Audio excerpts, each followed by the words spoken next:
You ready? Yeah, let's go. Happy Wednesday, everybody. Welcome to the Rainier Muni in fabulous downtown Rainier. Sports Wrap, George Ringer. What do you know? I watched a great basketball game last night. The Lynx and the Sun. You know, I was watching television with my son, and we started headed to bed about 9:30, and I'm like, oh crap, I forgot about the basketball game. So I watched the second half on my phone. Yeah, oh yeah, but it was a great game, and and I've talked about the Lynx all year long, and that defense was going to get them in trouble. Well, they played defense yesterday, and on top of that, Collier didn't have a very good game. She made 3 for 14 from the floor. She only had 9 points, but she had 12 rebounds, 5 block shots. She found other ways to contribute. She does. Thankfully, some other people stepped up and scored. Yeah. So it was a little. Yeah, it was. That's the scary part is the Lynx won by 7 points.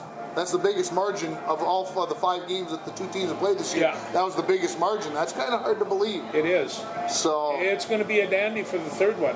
I felt like the Lynx gave the first one away, unfortunately. I think that the Lynx kind of feel that way too. And I don't know if that should give them confidence going to Connecticut, or if that should make them whatever. Obviously, the games are going to be close throughout. I don't think there's any doubt about that. But in a 5-game series, if you give one away and only score 8 points in the fourth quarter, I think there's a strong possibility this is going to go for all 5 games, and we'll see what happens. As it probably should between the number 2 and number 3 seeds. That's right. So there they are. Anyway, they really are fun to watch. Courtney Williams just came on, and she was the biggest one that I'm talking about. Made some baskets because, unfortunately, she couldn't make a basket on Sunday in the fourth quarter, and she decided in her mind she was just going to keep shooting it. That's right. And drove me absolutely bonkers. I wanted to throw something at the TV or drive to Minneapolis and tell her, stop shooting. Well, one of the things that's good about this is they just don't rely on Collier to get them over the hump. No. Although 12 rebounds, I mean, that's nothing to sneeze at. I just feel good about this team, the way they kept control. And the Suns, although they were a solid team and only 7 points behind, it always seemed like the Lynx were going to get them.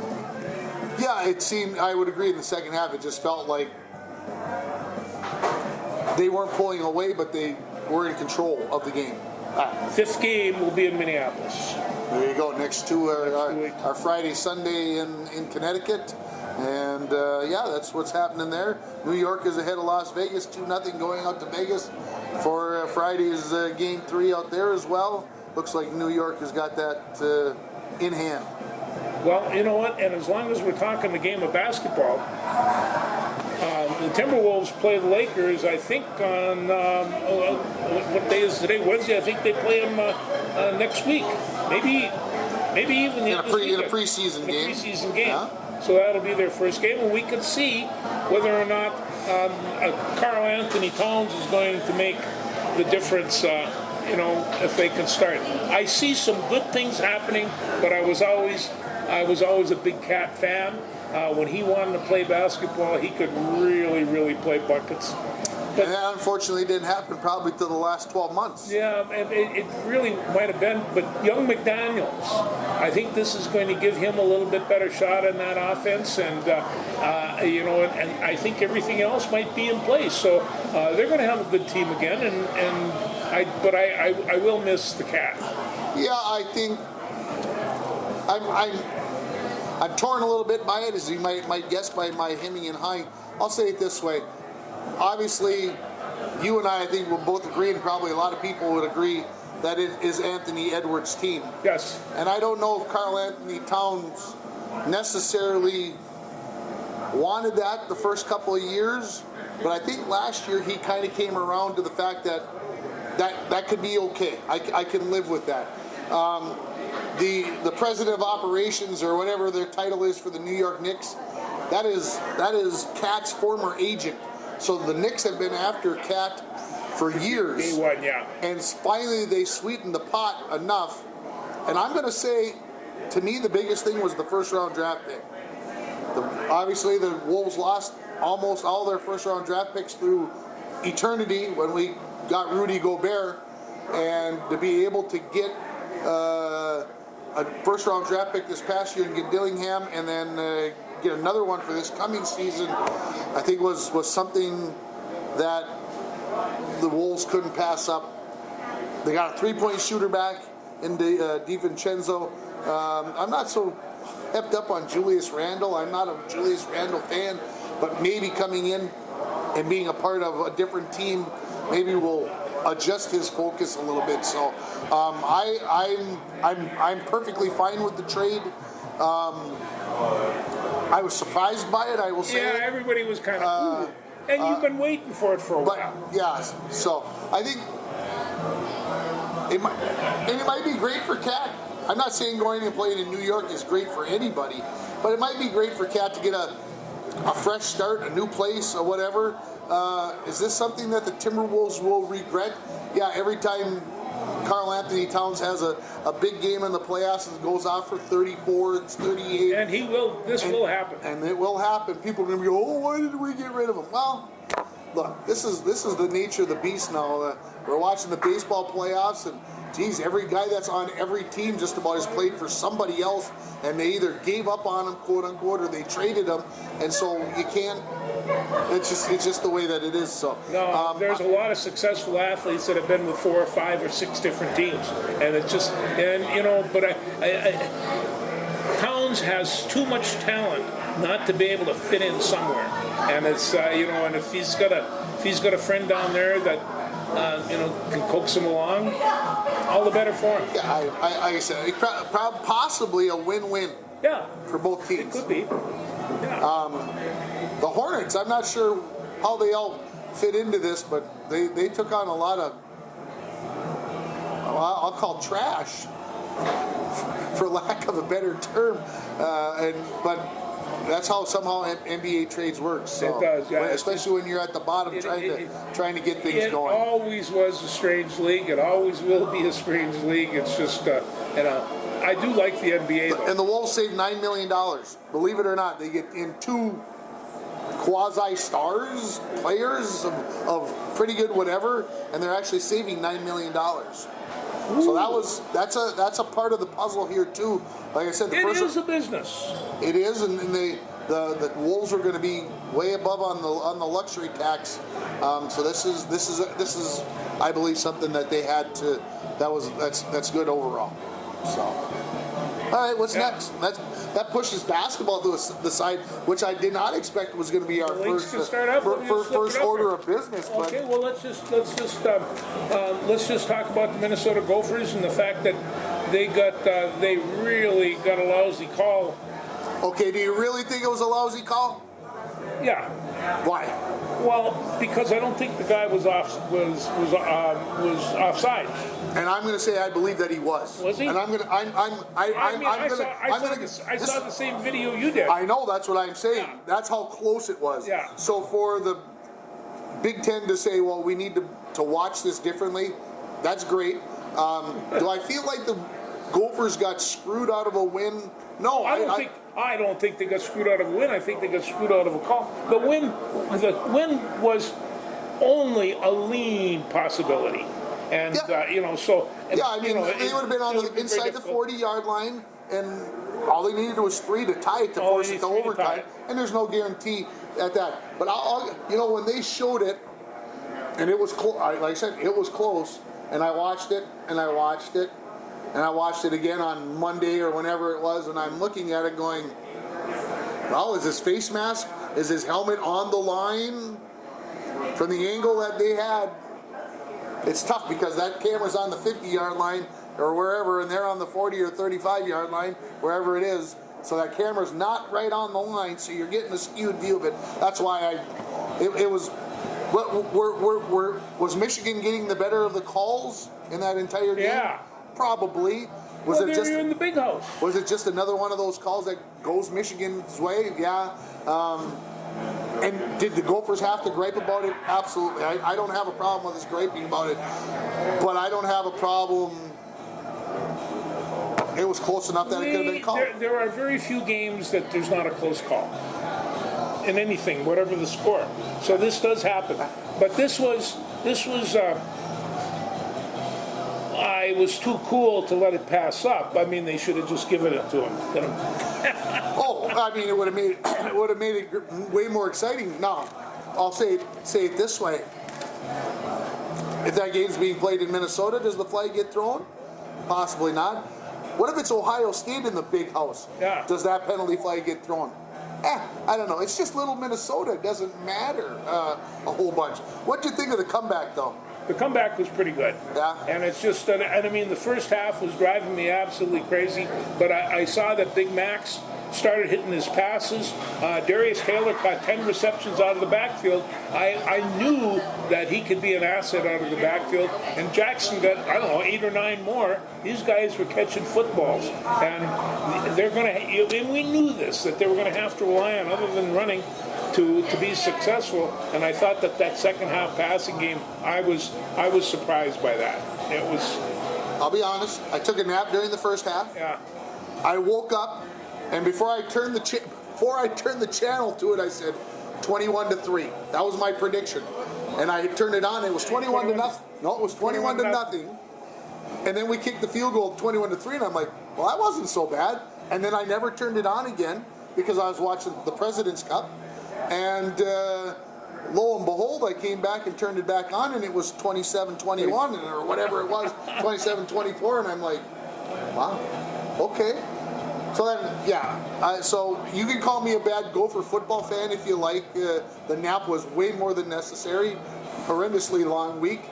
Up late Friday night, and I deserved the nap. And then when it was 21-3 at half, you're going, well, this thing's going to end up 42-6. And but it didn't. It was so good on the Gophers. Yeah. The thing of it is that right now the Gophers are really kind of painted themselves in the corner. They have to have a win. And so who's going to pull in the town? I mean, the number 3 rated team, Southern Cal, that put the whoop on Virginia or in Wisconsin the second half last week, and I think that they're a better team than what they played in the first half. So the Gophers have a challenge, and sooner or later they got to get this win, or they got to get the UCLA win. They'll get the UCLA win. Yeah, they'll take care of business. Yeah, UCLA is. Let's hope. Yeah, they're a little bit. Yeah, weak. USC. This game is no easy one, and obviously. USC had a big game last week. Well, they had big games, it seems like every week. Yeah. And but to come into Minnesota, and hopefully they're already looking past the Gophers, and 6:30. Direct reporting right from Pasadena Rose Bowl next week. I've been debating how we pull that off while we're out there. Figure out something. We may have to have my wife hold up the phone to videotape us so that we can put on a quasi show for next week. Because in case you're uninformed, we're going to Pasadena next week. If you missed the show when we announced that, so this is going to be crazy. All my old California friends are laughing. What are you going to do without us? And that's a problem. But it'll be a good time. Looking forward to it. Did you watch Alabama and Georgia on Saturday night? I watched Alabama and Georgia, yeah. What do you want to make of that one? I just think that Alabama's got a really good football team, and I kind of thought Georgia might be a little bit overrated anyway. But Georgia took the lead in the fourth quarter. Yeah, they did. After being down 28-0. Yeah. So what does that tell us about Alabama? They got some cracks in their defense. And besides, Georgia still has pretty good offensive line, and it's and defensive line for that matter. They pick up linemen over there. Yeah, I'm going to say it this way, and you tell me if you think I'm crazy.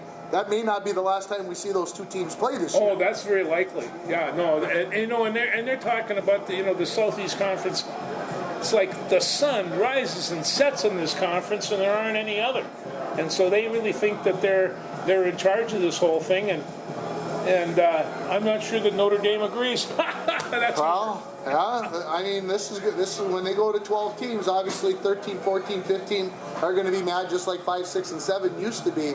But there are going to be, I think, this way we're not leaving out a team who legitimately has a chance to win it all. No, and I'll tell you right now, when I take a look at the Big Ten ratings, we got to start off with Ohio State, Oregon, Penn State, Michigan, and USC. Number 6, Indiana. So I take a look at where's Minnesota on this chart. Now we used to say they're number 13 in the Big Ten, and that would have been a joke. Well, it's no joke anymore. So too many teams. So, but Indiana's 6. Now, this Rutgers, Randy Iowa. Johnson? Is that who wrote this? That's Randy Johnson wrote that. He's on Friday. And Illinois came back. Illinois, they got a tough go this week, and then they took it in the chops last week. And Nebraska, Rutgers is 7. What is this guy smoking? What? I don't know what he's smoking. He's out of his mind. Well, they're 4. Rutgers is 4-0. I understand that, but just because you won one game in the Big Ten and you won your 3 other non-conference games doesn't mean your number. This guy. We were talking about Rutgers even last year that they were going to be a lot better than they were before. They got a good quarterback, and they got. All right. See me in November with Rutgers. I'm just saying. The Rutgers, come on, they're gonna fall like a pancake. UCLA is 17. See that? UCLA is 17 and Washington's 15, and Washington I think is going to be favored over Michigan this weekend. So yeah, I mean that's. It's a strange situation. It's a strange. They're 15 and they're 3-2 and 1-1. But they lost to Rutgers.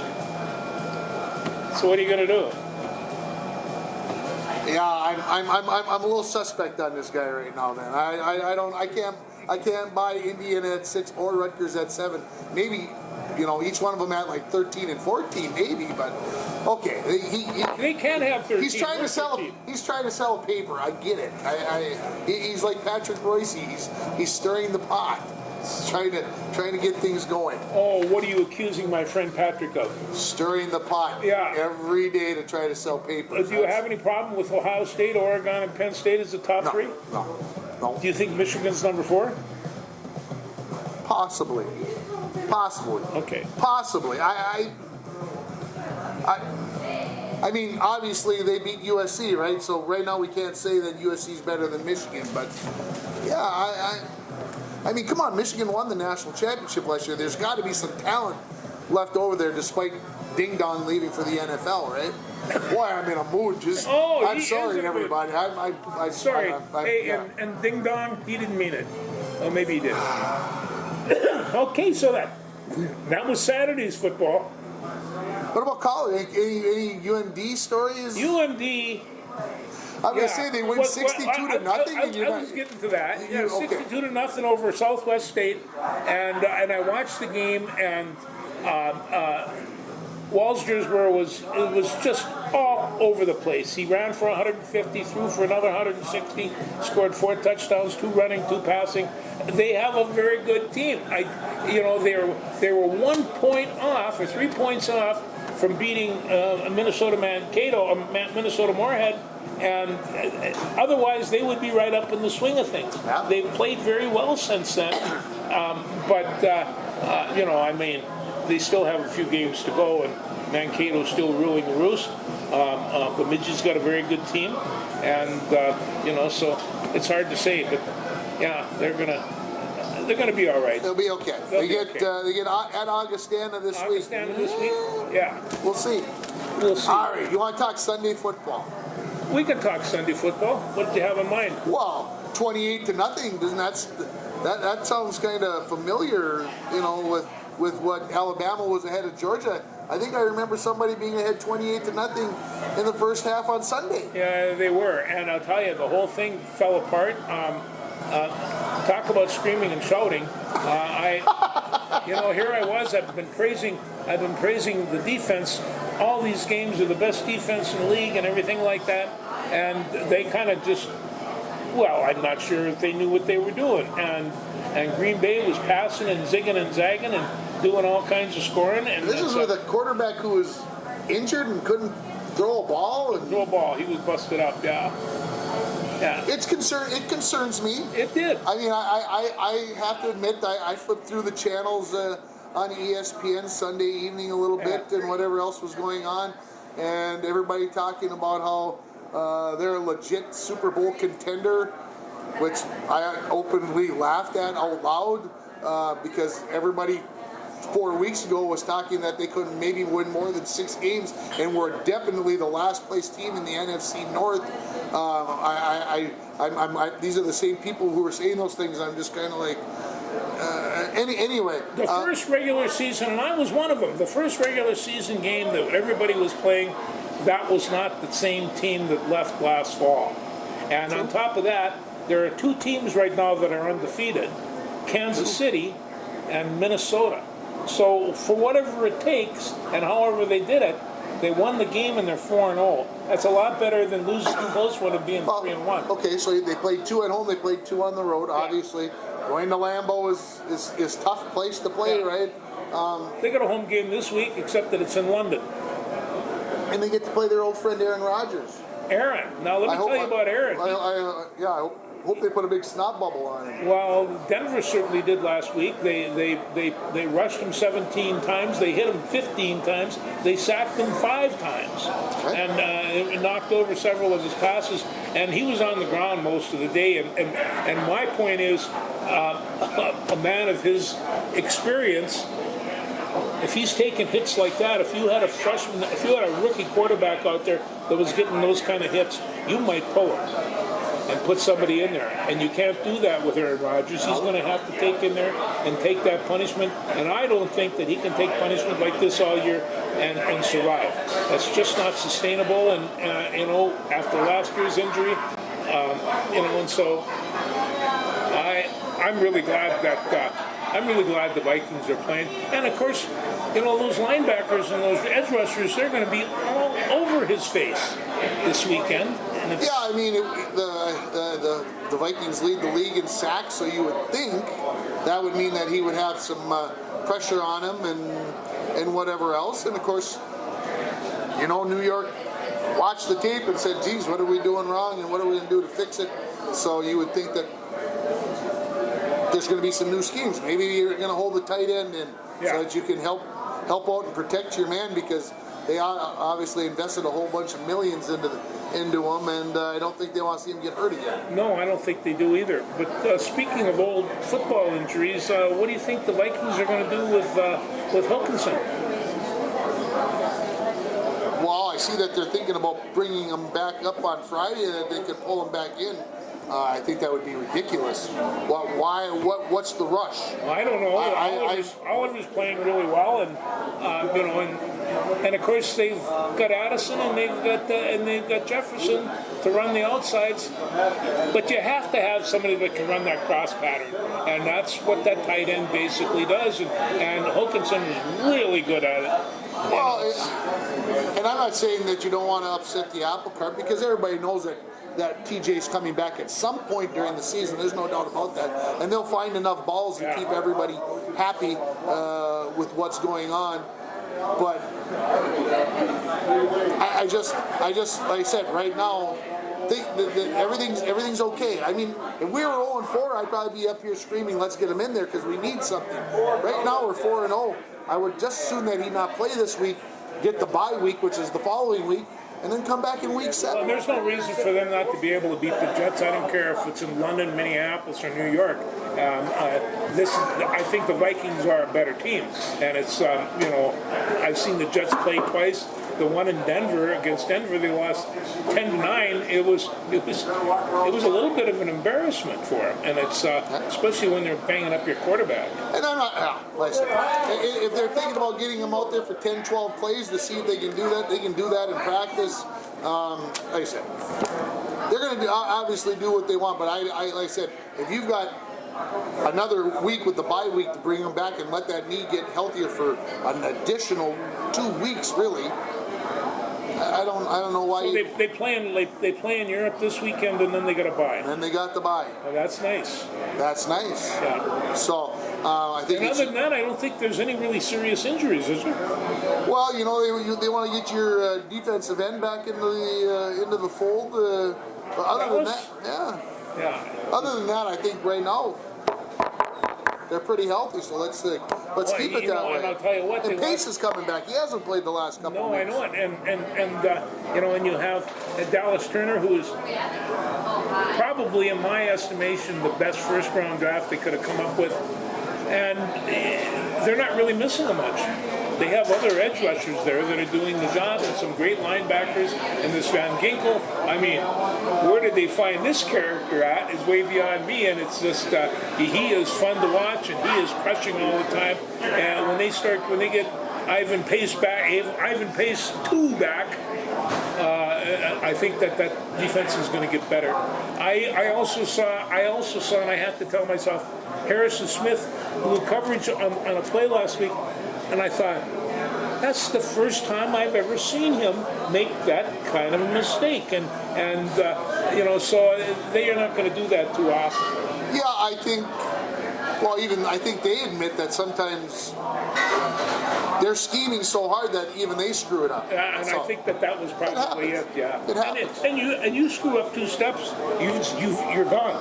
You know, 2 steps is all it all it takes. takes. Yeah.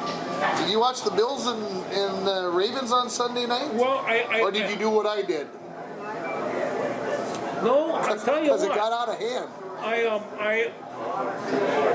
O. Henry was my favorite candidate. And Derrick Henry, pound for pound, has got to be one of my favorite running backs. You know, and it's like he just kind of takes control. He puts that 6'3" body, carries it nice and tall. You know, So he must have been injured last year. he must have been something. There has to be, because he had a gear the other night that was just like, what's going on? Yeah, I hadn't seen that explosion from him in a couple of years. This speed, so I whatever he's taking, and I'm not saying that's drugs. That's not what I'm saying. Whatever vitamins he's taking, whatever he's doing. I want some. Yeah.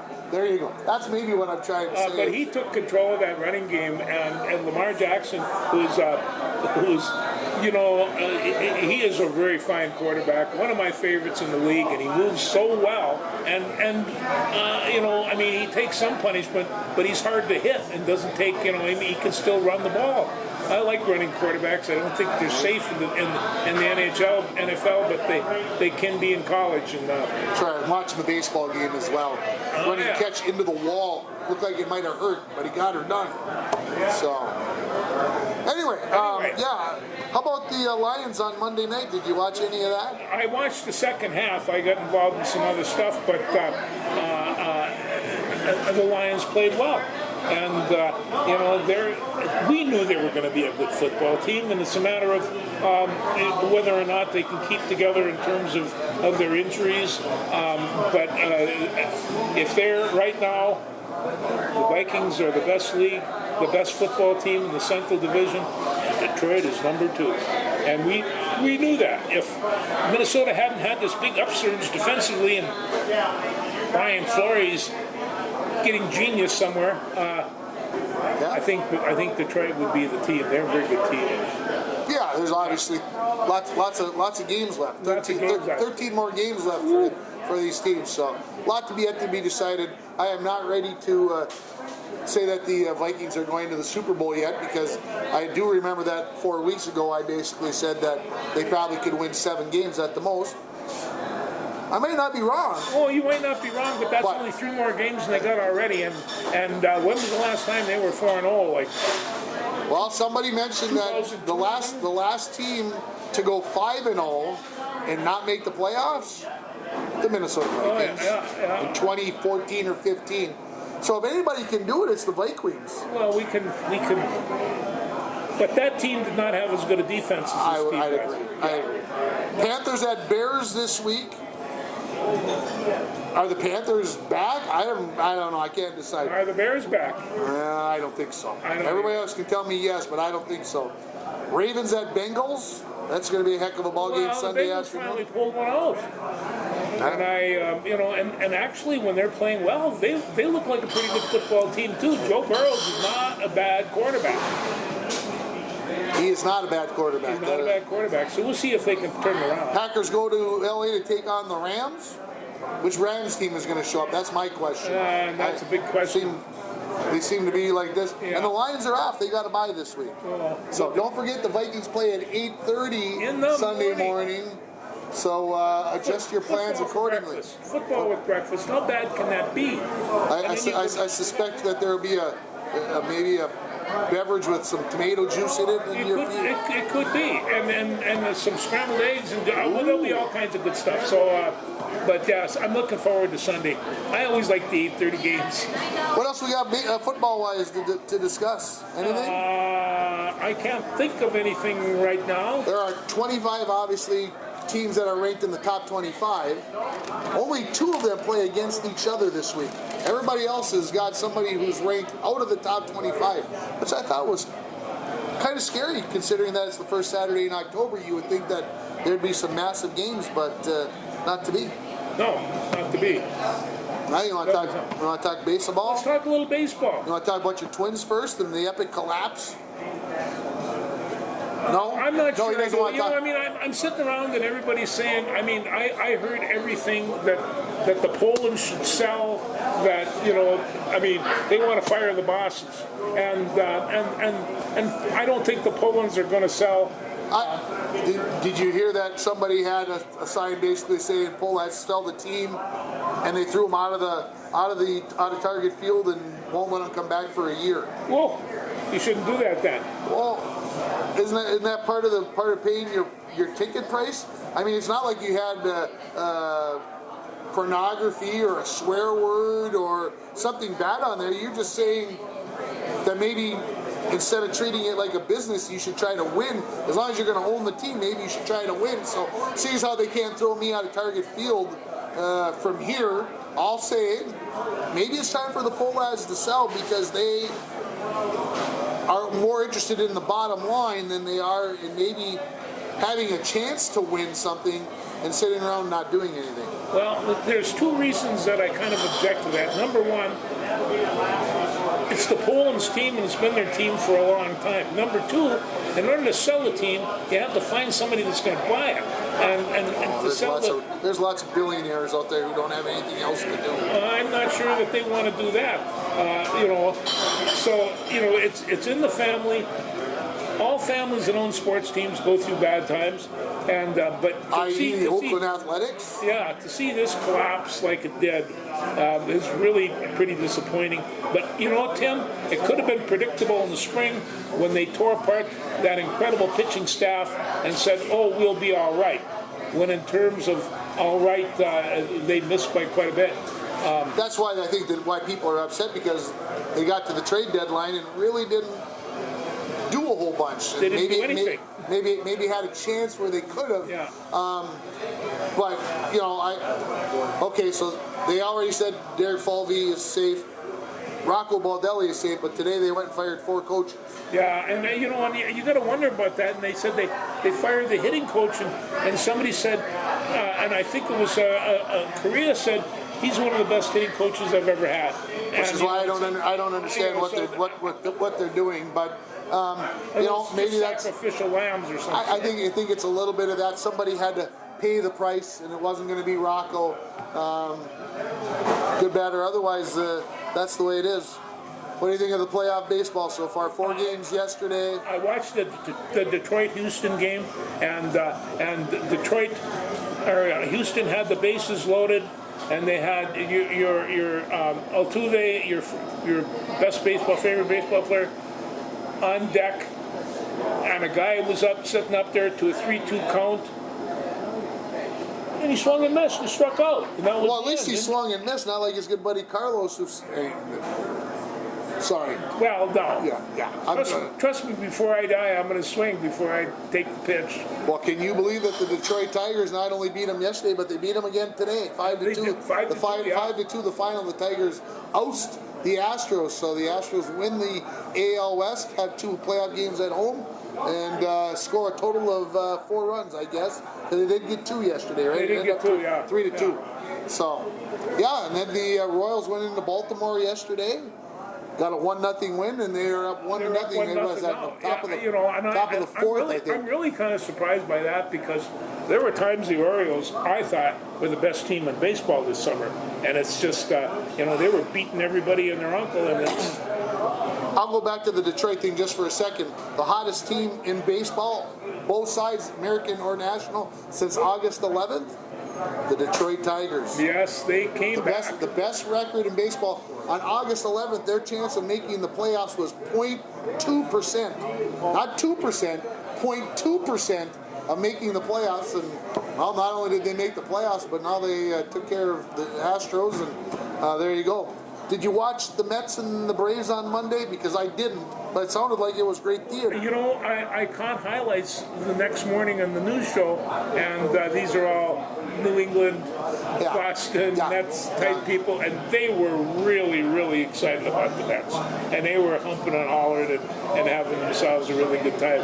And so, well, we saw the Mets earlier this year. We knew that they were a good team. We knew that they could hit, and a pretty explosive bunch. So, Yeah, Mets go into Milwaukee yesterday and take care of business, beat the Brewers yesterday, and then the Braves had to travel all the way across the country and take on San Diego, and San Diego won that game last night. So these are best of 3 series right now, so they'll get over so that they can get things started on Friday. Got to get Saturday. Going. Yeah, we got to. It's October. Going. We got to start playing get this baseball thing done. So yeah, there's football season to deal with. So, do you want to make a prediction on who's going to win it all? As long as we're in this place where, this is what we typically do. Is who's going to win the AL? You won't get mad at me? I promise I won't get mad at you. I hate to say it. I know how you're going to say it. Yeah, it's the Yankees, and the other end, Ohtani is just, he's too good.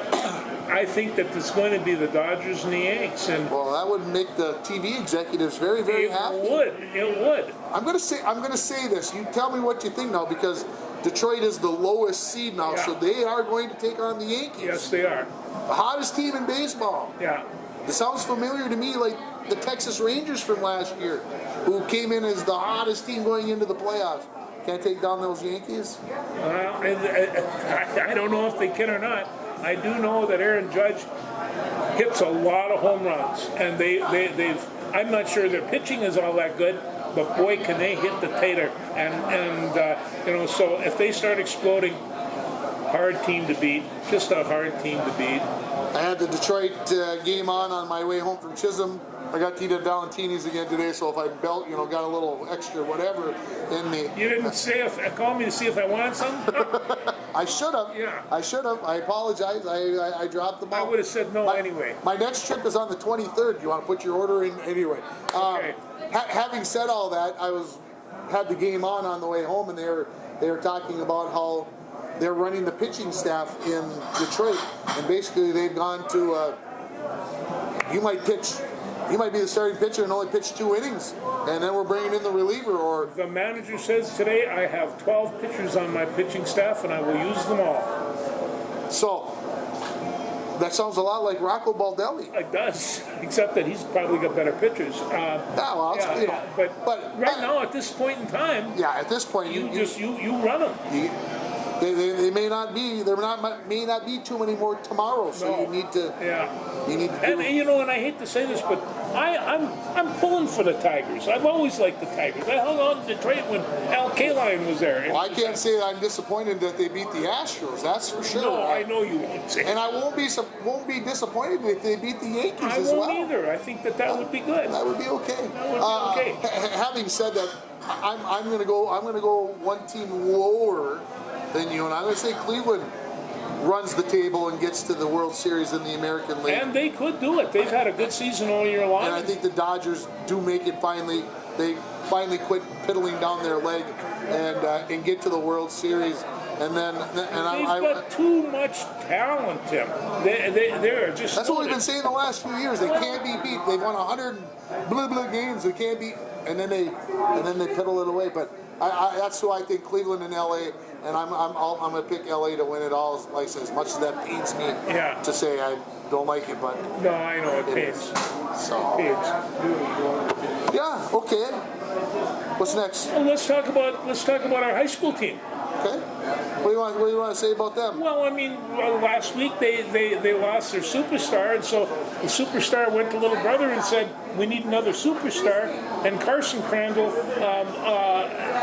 Showed himself all right. he showed himself all right, and when they needed the big play, he got an 81-yard kick return, for a touchdown. and it's just and when you saw that, and I mean, he was running into trouble right in front of my seat, and he just kind of coasted through it, and it's just like, oh, big brother teach you that move? You know, I'm saying this all facetiously. I'm going to predicate before I go into this. You know, he rushed the ball 18 times for only 89 yards. That's only 4.9 yards per carry. When you compare that to what Cooper does, you're like, well, that's no.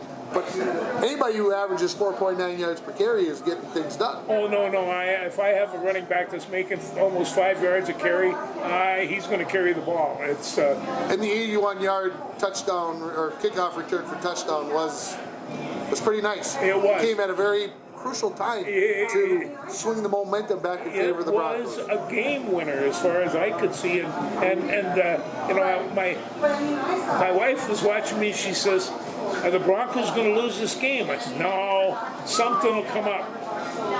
They kicked off. Something came Carson granted back, and I says, "You see, I told you." But I don't want to take anything away from CI. They did not give up. They kept on in there cranking. I thought that there were an awful lot of flags on the football field from the officials, but I don't want to take anything away from CI. They played tough. CI had 3 first downs in the first half. Yeah, It was 24-0 at halftime, and I'm like, okay, this thing lined up about 40-12. yeah. 40-18, somewhere in that vicinity. And when I got to 24-20 early in the fourth quarter, I'm like, oh boy. But answered the bell and got her home. Well, on top of that, the Broncos have so many ways of hurting you. They've got great receivers, and I mean really exceptional receivers. They've got a pretty good quarterback. They've got 2 or 3, it appears now, running backs. And they have a kicker. I mean, an actual field goal effect. You know, he got 1 field goal. I mean, he could have kicked that one from the 50. It was long. It was good. That would have been good. The school record's 41. I would have been good from at least 41. I'm pretty sure. Yeah. I will say this, as long as you brought up how good this team is, and again, this is where the good controversies come in. My son, you know, has Luke Zika as a teacher. Good teacher. So he was asking me about the old days. So I said, "You want me to pull out some film?" So we pulled out the 2004 tape and we watched the Jet with Reggie and with Jordan Headland and whatever else. And he said, "Well, you got another team?" And I'm like, so I pulled out the 2000 tape. So, you know, you get the Derek Dowdys and the Luke Zikas and the Eric Halloyds and the Mike Jensens and Cuff and Cams and all the other stuff that goes with that 2000 team. And then, of course, he asked the question, what would happen if this 2000 team played this year's 2024 team? I said, it's not close. I said that 2000 team probably should have played in the Metrodome. Yeah. You know, lost by a point in the quarterfinals, et cetera, et cetera. I said, I'm not saying that this team is not good, because they are, but I said that team, whew, They could hit you in so many different ways. wow, It just it was crazy to think that team. So again, not that this team can't get to that level, to that point, but obviously they have a big one this week with Moose Lake Willow River, homecoming game at This home. is going to be a big one right now in terms of their ratings. They're rated above Moose Lake, and I think they can beat Moose. They're not rated above Rush City, and so we'll see what happens on this one. But hey, they have a shot at taking down Moose Lake Willow River, and I'm telling you, you and I have been to Moose Lake Willow River long enough to know we deserve a W somewhere along the line, and it's Yeah, we were watching the 2004 tape. Obviously, we played at Moose down in Willow River at Moose Lake Willow River that year, and we beat them. That was the only time Moose Lake Willow River lost a regular season game in like a 17-year span. That night, so I obviously shared that with Eli because, of course, that's big news. Moose Lake Willow River is the gold standard. They are. And Barnum has beat them twice in the regular season the last 2 seasons. Crosby only lost to Moose Lake by 18 points. So we'll see. Well, yeah, I mean, the Broncos could hit you fast and hard, and they can come up with a 24-point lead, 21-point lead, 3-touchdown lead, and they can do this. But when you got a team that strikes that fast, a lot of times they can fall down on the other end. It's a short-term type effect. They have to continue that.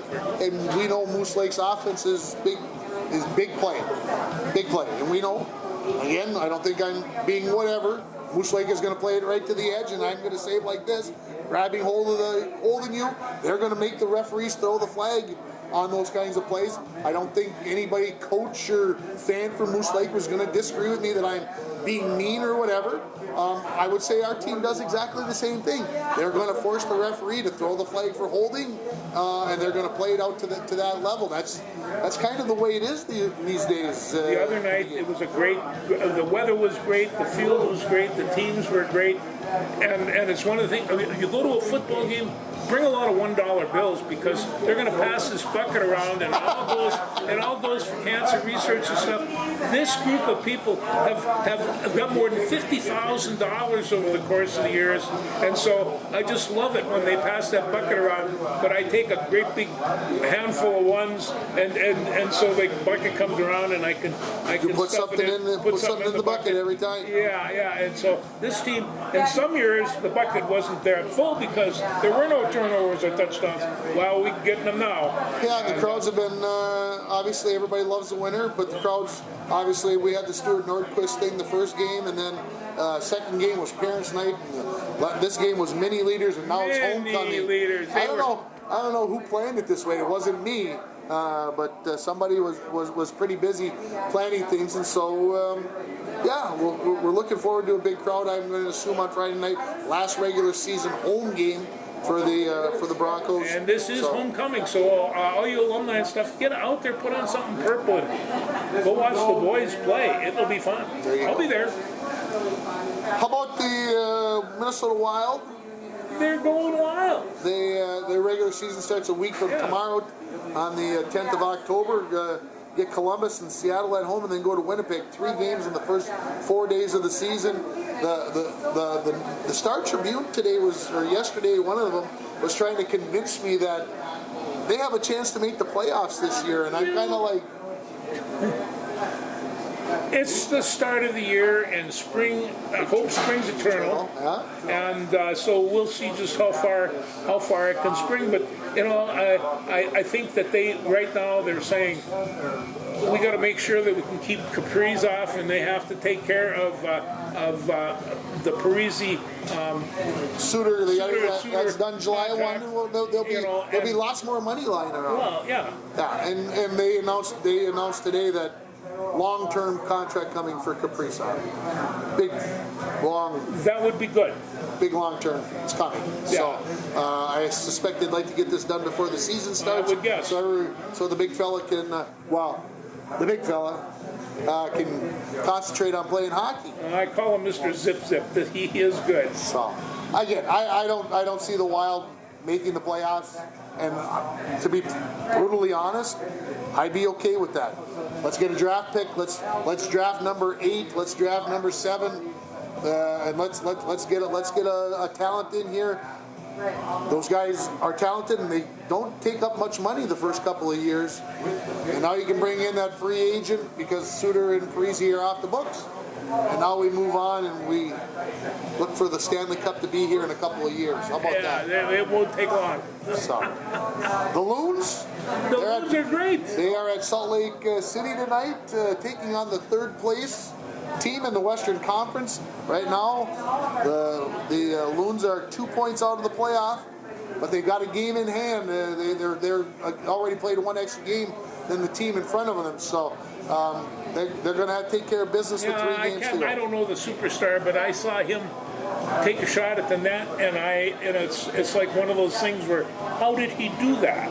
And but they are playing really well right now, and I do know the newspapers they're hot for the Loons right now. Yeah, I think obviously you'd like to have a hot team going into the playoffs, and I really don't think overall whether you're 7 or 1, I don't know if it makes a whole big pile of difference in the playoffs in soccer. You just got to just get into the dance and give her a whirl. Yeah, that's right. See what happens. That's right. You want to talk about Dikembe? Mutombo? Yeah. He passed away the other Yes, day. he did.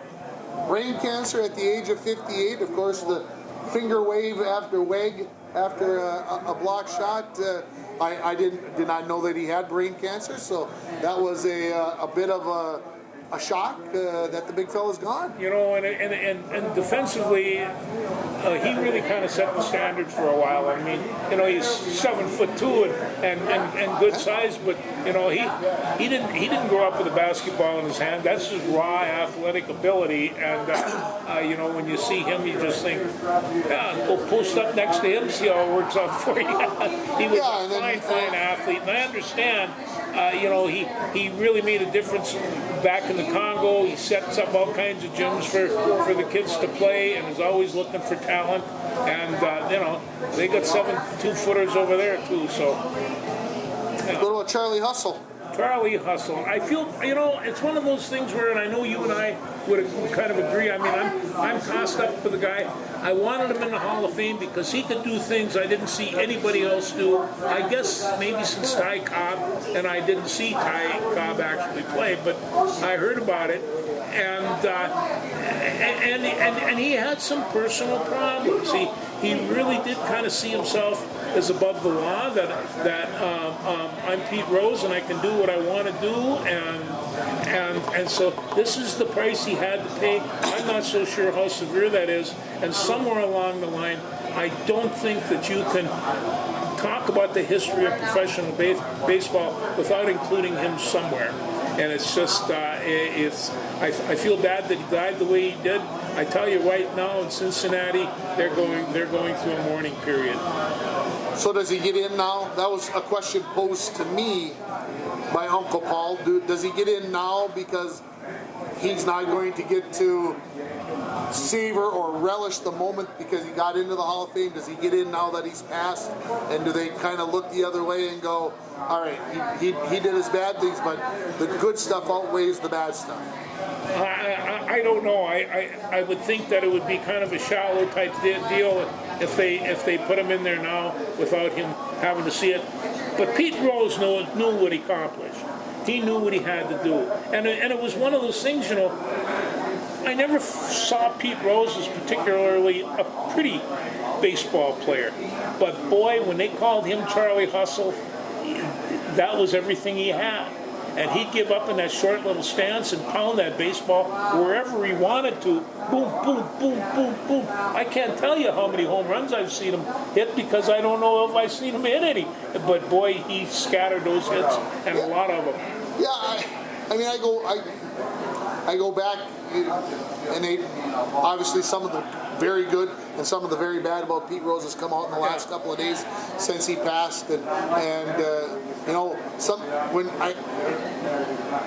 I'll never be in that situation, but when you have everybody coming up telling you how great you are, how good you are at baseball, and would do anything, buy you a drink in a bar, buy your dinner, whatever, that kind of stuff, people put you up on that pedestal. Sometimes you begin to believe in what you said a couple minutes ago about him believing he was above the law. I think that's a very good way of putting it. That's what he truly believed. I'm Pete Rose, and what I do might be against the rules, but I'm Pete Rose, so I should be able to do it. Two guys in all of history of baseball come to mind: Shoeless Joe and Charlie Hustle. And you know, when you see these guys, and I'm not so sure they weren't a victim of their own success, but the fact of it is they screwed up. And you know, Shoeless Joe, he should be in the Hall of Fame. I see his statistics, you know, and it's like, and Charlie Hustle, he should be in the Hall of Fame because he played in the Big Red Machine, which was one of my favorite baseball teams ever, and the guys on that team, that team was more than just Pete Rose. Absolutely. You know, and so, you know, he contributed a chunk to that. but he had a long, incredible career of both managing and playing and doing both at the same time. I mean, we're not going to run into a lot of characters like that. It's really too bad that he's not in, but I'm not sure that they're going to put him in either. Well, yeah, and I guess I'll go back. Shouldn't time heal the wounds? Shoeless Joe is not in the Hall of Fame. That's what I'm saying. I mean, that's 100 years. 105 years, yeah.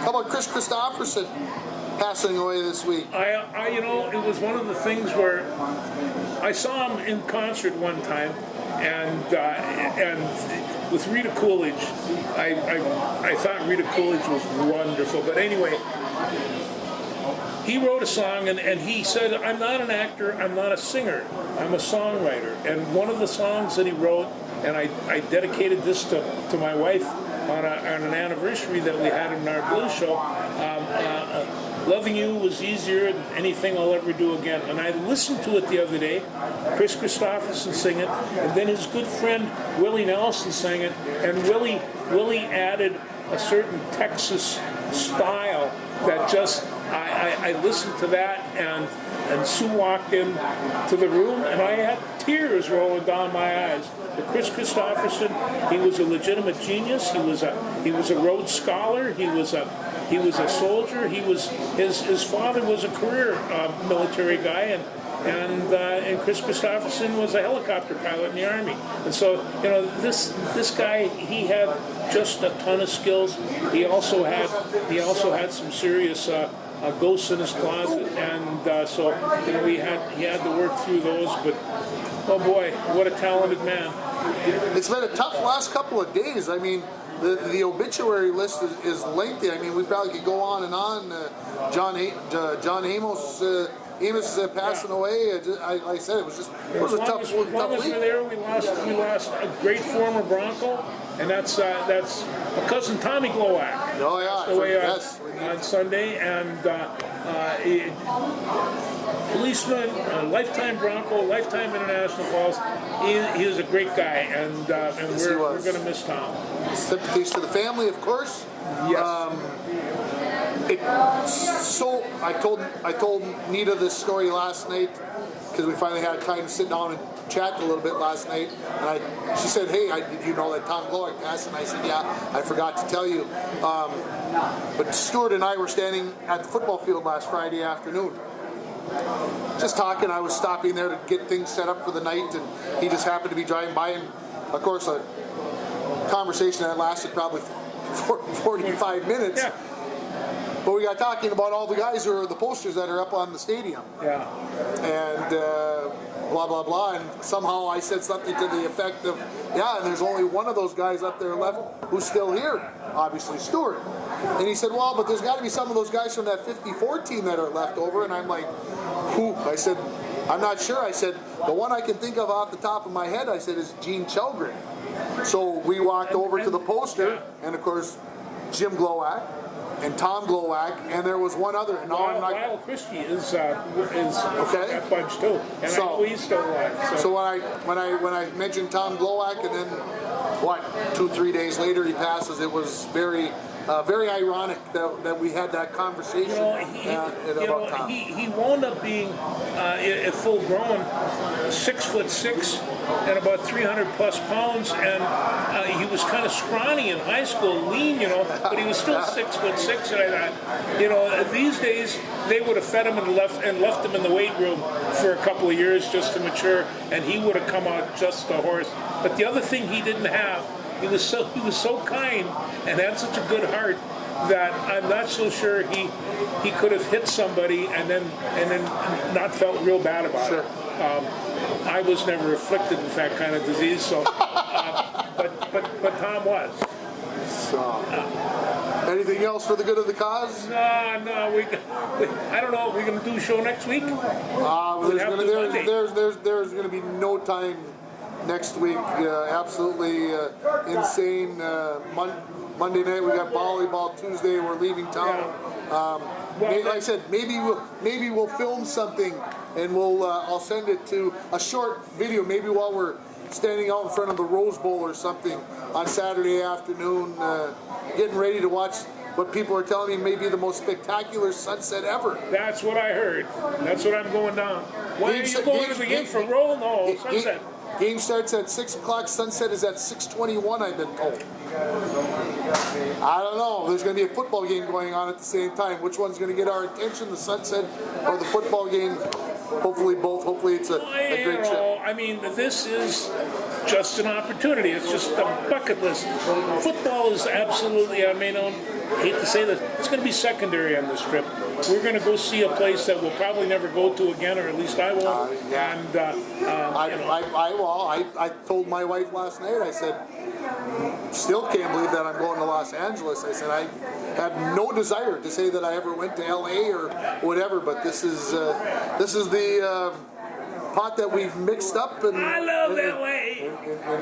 And here we go. So, yes, very much looking forward to it. As much as I hate airports and airplanes and crowded cities and all the rest of that stuff, I get to go with George and my wife. So, two people that who better to go with? That's all I can say. Around the corner from the Chinese Grauman Theater. That's where we'll be.